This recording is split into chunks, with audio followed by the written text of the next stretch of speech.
Olá, pessoal, tudo bem com vocês? Esse é o meu primeiro vídeo aqui no canal do YouTube. Estou muito feliz. Abri uma enquete, né, lá nos stories outro dia, perguntando se as pessoas queriam entender como que eu utilizo a figura humana como uma estratégia, né, de promover a aprendizagem na criança, mas aprendizagem de diversas habilidades. Porque o desenho da figura do corpo humano, né, quando mediado, não é só para ensinar a criança a desenhar bem esse corpo, essa figura humana. Tem muita habilidade por trás disso. E, nossa, nem me apresentei, né? Já comecei aqui a contar as coisas para vocês. Eu sou Michele Novikov, pedagoga, neuropsicopedagoga clínica institucional. E tenho aí uma experiência há mais de 10 anos com crianças de educação infantil, crianças das séries iniciais do ensino fundamental 1, fase de alfabetização, e agora também estou atuando aí na área clínica. Estou sentindo a necessidade de trazer uma aula mesmo, tá? Para que vocês possam entender como que se dá esse processo de mediação da aprendizagem, seja no Instagram, seja no Hotmart. Muitas vezes a gente vê muitas atividades excelentes, e aí você vai aplicar com a sua criança, seja você professor, seja você pai, mãe, ou algum familiar dessa criança que queira ajudá-la, que queira ensiná-la, e aí você observa que parece que essa atividade não deu efeito nenhum, não promoveu aquela aprendizagem que você esperava, sabe quando não atinge as expectativas? Mas por que isso acontece? Porque uma boa atividade, ela necessita de um bom mediador. Tudo começa de maneira concreta, tá? E com muito diálogo. Parece até que eu estou trazendo aí, né, dois teóricos muito importantes para a gente na área da aprendizagem, que é Piaget e Vygotsky.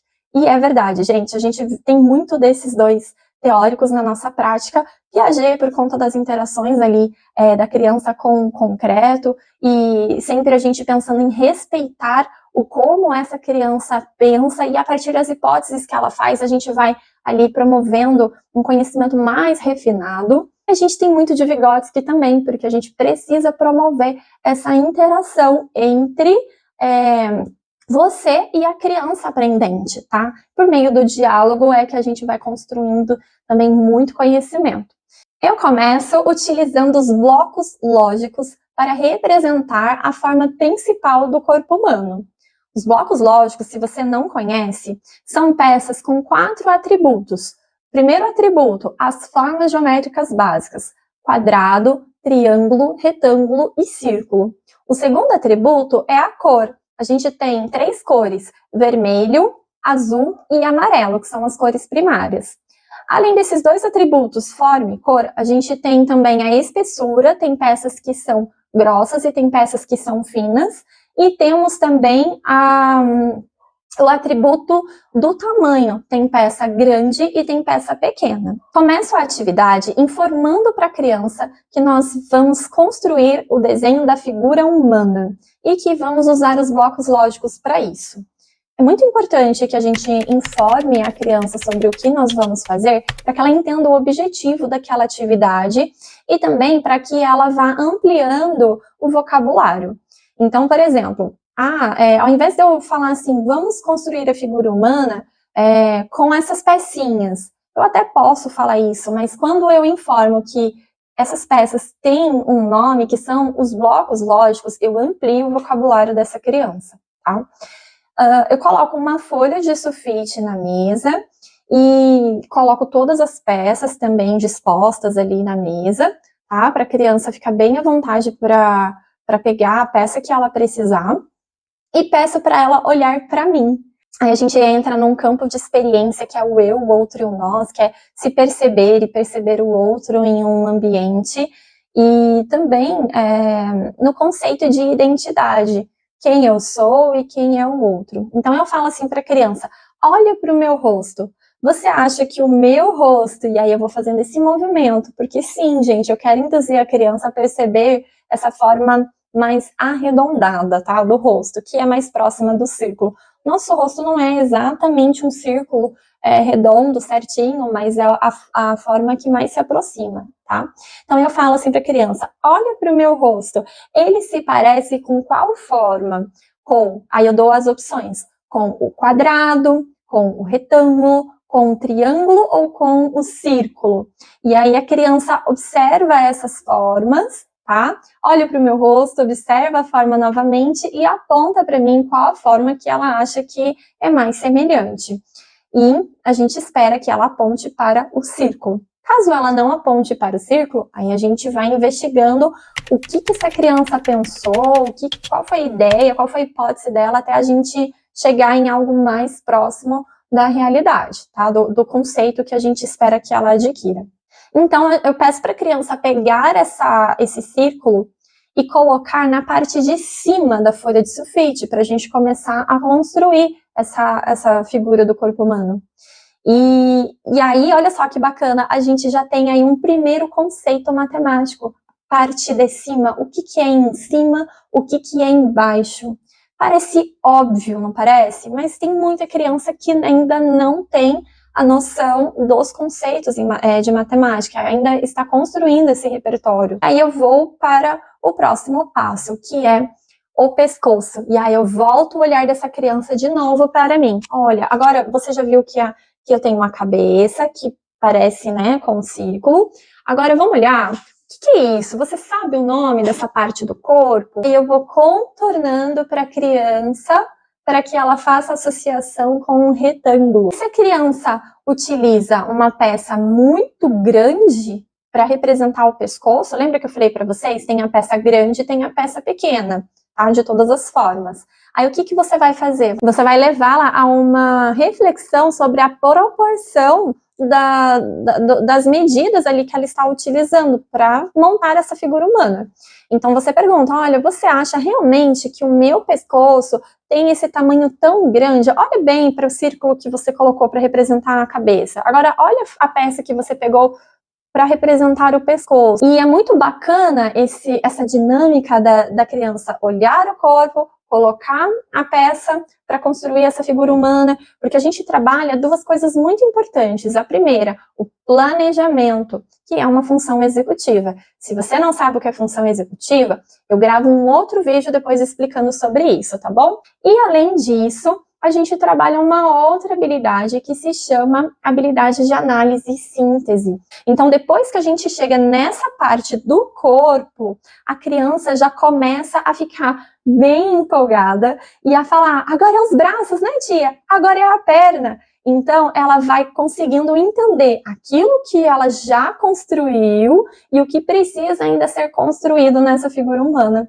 E isso é muito bacana, tá, gente? A gente precisa aprender a fazer, a ter autonomia, né, desse raciocínio, de analisar algo que a gente está produzindo e entender as partes, aquilo que falta. Colocar aquilo que falta, compreender o todo de novo, e assim sucessivamente, tá? Na escrita, a gente faz muito isso. Deixa eu só tomar um golinho de água, gente.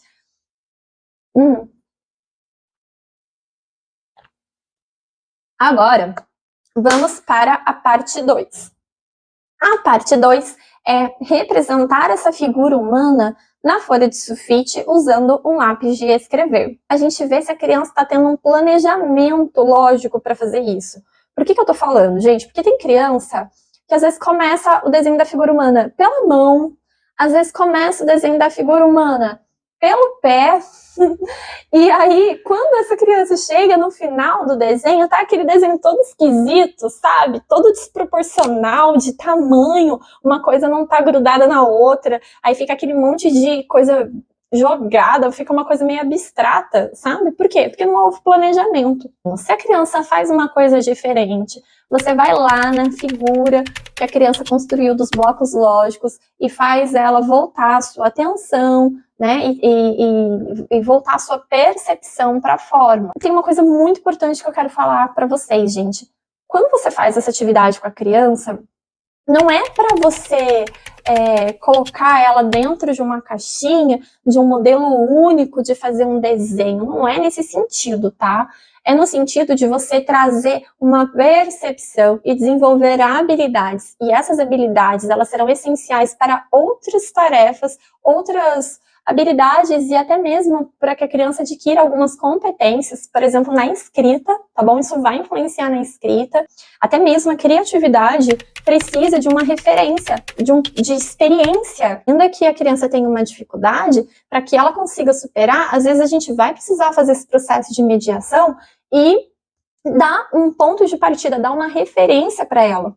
Porque aí, a partir de uma referência, ela consegue depois ter repertório para fazer outras coisas. Uma coisa interessante é que a gente tem o rosto e o pescoço como uma parte central do nosso corpo. Só que aí a criança, na hora de fazer o traçado, ela não consegue ter muito bem desenvolvida essa noção de proporção. E aí a gente vai falar para ela, olha, vamos observar aqui no meu corpo, ó, desse lado aqui eu tenho o ombro, tem essa medida, e se eu passar a minha mão para cá, tem a mesma medida também, então eu não sou maior de um lado ou menor do outro, eu tenho mais ou menos o mesmo tamanho dos dois lados, porque o que acontece? Tem criança que às vezes vai desenhar, coloca o corpo separado do pescoço, coloca o corpo muito para o lado. Então, isso é uma noção de espaço. Aí você tem, por exemplo, uma criança que vai escrever no caderno, não consegue escrever em cima da linha, não entende o que é em cima, o que é embaixo. Por quê? Porque não desenvolveu essa noção de espaço. Claro que não é só isso, tá, gente? Para desenvolver a orientação espacial. A gente precisa trabalhar esse corpo de forma global, mas nessa atividade também existe a oportunidade da gente desenvolver esse conhecimento aí para a criança. Uma parte que eu gosto muito, porque eu peço para a criança apagar. E se é uma criança que tem uma rigidez cognitiva, uma criança que não é muito flexível, ela vai sentir certo incômodo porque ela errou, porque vai precisar apagar. Quem é perfeccionista, aí a folha fica marcada. A gente conversando com a criança, olha, às vezes a gente não consegue acertar na primeira vez, mas não tem problema, né? A gente pode apagar e tentar de novo. Não tem problema se ficar uma marquinha aqui. O importante é a gente entregar um bom trabalho. Às vezes a gente não vai acertar na primeira vez. Assim acontece também lá na sua sala de aula. E aí você vai conversando com a criança. A gente vai fortalecendo, né, a visão que a criança tem de si mesmo e sobre o erro, e sobre perseverar, e sobre continuar tentando. E assim vai, gente. Vocês estão percebendo a riqueza que é você trabalhar de maneira mediada com a criança? E nenhum desenho fica igual. Você pode fazer isso com 10, 15 crianças, cada criança vai expressar ali, né, o seu jeitinho, cada criança tem ali um desenvolvimento motor diferente da outra, uma expressão artística diferente da outra, ainda que o processo seja o mesmo, o resultado nunca será o mesmo. Eu peço para a criança se olhar no espelho, para poder ver o que tem no rosto dela. E é muito legal esse momento, porque a criança começa a se olhar, a se observar. Isso é identidade, gente, isso é perceber o eu, quem eu sou, como eu sou, né? Então eu peço para a criança se olhar no espelho, eu falo, olha, o que você vê no seu rosto? Ah, eu tô vendo os olhos, eu tô vendo o nariz, eu tô vendo a boca. Ah, o que tem na parte de cima? Põe a mão. Ah, é o cabelo. Como é seu cabelo? Seu cabelo é liso? Seu cabelo é enrolado? Outro conceito matemático aí. Onde está o nariz? Tá no meio do seu rosto? Tá embaixo? Tá em cima? Ó, se virar de lado assim, o nariz tem qual forma? Parece um círculo, um quadrado, um triângulo. E aí a gente vai dialogando e a criança vai se percebendo. Vamos lá para a folha, então, desenhar o rostinho dessa figura humana. E aí a criança vai desenhando. Ah, tia, não sei fazer cabelo. Ah, se for cabelo liso, vamos fazer uns risquinhos assim. Ah, um cabelinho enrolado. Vamos fazer umas bolinhas assim. Aí a gente vai ali fazendo o que é simples, mas o que é bastante funcional. Quando a criança termina essa parte de desenhar, Aí eu incentivo ela a pintar esse desenho e a perceber em si mesmo como está vestido, se tem alguma figura na roupa dela, se não tem, qual que é a cor. No final, a criança decide se ela vai querer colocar o nome dela ou se essa figura humana que ela construiu é outra pessoa, como aconteceu com o meu aluninho. Eu falei, agora escreve seu nome. Aí ele falou assim, não tia, mas esse não sou eu, esse é o Neymar Júnior. Eu falei, então vamos escrever Neymar Júnior, tá tudo certo. E aí já uma outra criança quis colocar o nominho dele mesmo e sentiu feliz, e sentiu motivado, porque pela primeira vez conseguiu fazer um desenho dele mesmo. Tá? Percebam que uma atividade que parece muito simples foi aí promovendo muita aprendizagem, desenvolvendo muitas habilidades nas crianças. Coloquem aí para mim nos comentários o que vocês acharam desse vídeo, se vocês acharam bacana, se vocês querem que eu traga mais vídeos como esse para vocês. Deixa o seu like também, por favor, gente. Likezinho aqui nesse vídeo para poder me ajudar, para poder me motivar, entender que vocês estão gostando, tá? Se você for fazer essa atividade com a sua criança, tira foto, me marca lá no Instagram, é o @neuropsicopedagoga.micheli, L-L-I, tá, no final. Me marca lá no seu stories, tá bom? Para eu ver que você realizou essa atividade com a sua criança, que você fez todas essas intervenções e que você pode promover muita aprendizagem por meio dessa mediação, tá bom? Que eu pude compartilhar aqui com vocês. Um beijo e até o próximo vídeo!